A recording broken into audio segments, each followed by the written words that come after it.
I don't believe that Jesus expected a church or the church. Jesus preached the coming of the kingdom, the coming reign of God. However, the church is what we got. The church is a community of the new covenant, according to the Catechism in the Book of Common Prayer. When you hear the word ecclesiastical, do you think of churchy things? I think of churchy things when I hear ecclesiastical. I think about ecclesiastical pot boilers. Those are great big books, novels, written by Susan Howitch and people like her that have priests who are doing church things and things that are not so churchy. Ecclesiastical.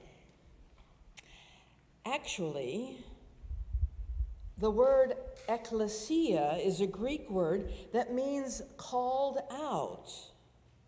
So that when in Colossians, Christ is said to be the head of the body, the ecclesia in the Greek, the community of the people who are the called out ones, who are the believers of the risen Christ. So the ecclesia, the community of people called out as believers in Christ. The church is also a physical building, a sacred place where Christians have designated this is our place for corporate worship.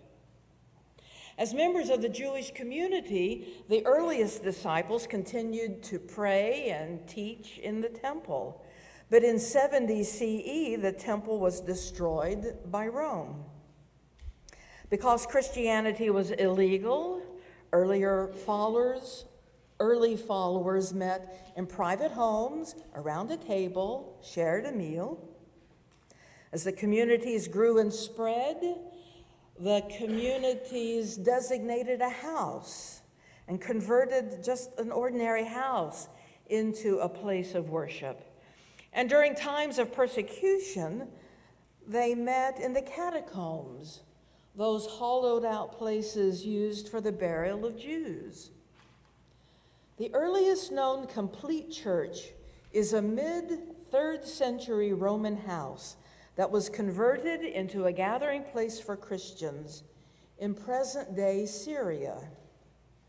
It included a pool close to the entrance, which was likely used for baptism. Unlike the Jewish temple or the temples of the Greek and Roman gods, Christian churches are not seen as a dwelling place for a god, but as a central meeting place.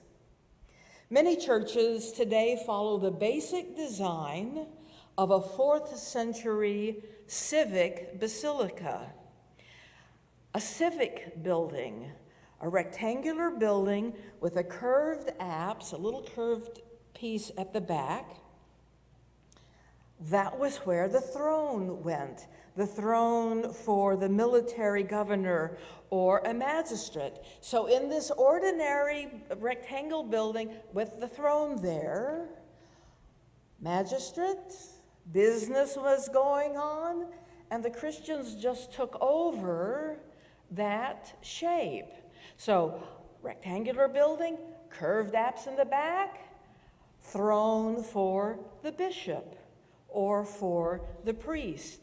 If you worship now at St. Mark's in Fort Lauderdale, you'll see that setup, rectangle building and a set of steps, and the clergy sit there where the magistrate would have sat in the Roman basilica.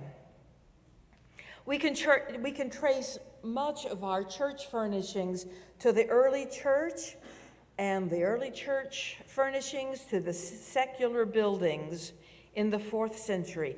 The 4th century, because that's when Constantine won the battle and Christianity then became the accepted religion. What was practical became traditional. Now, I think a question rises for us now.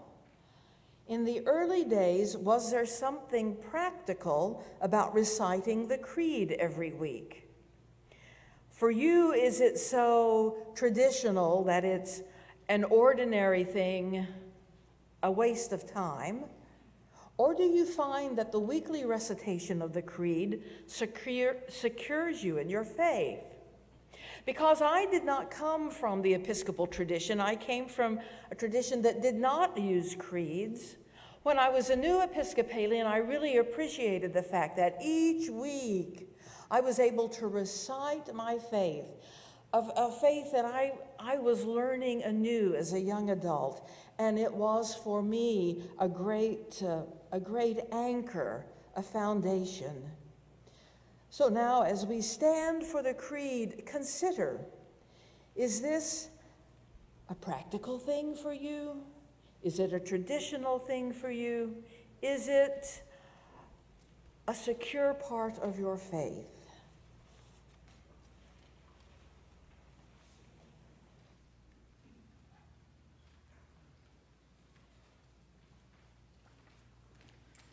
Standing as you are able.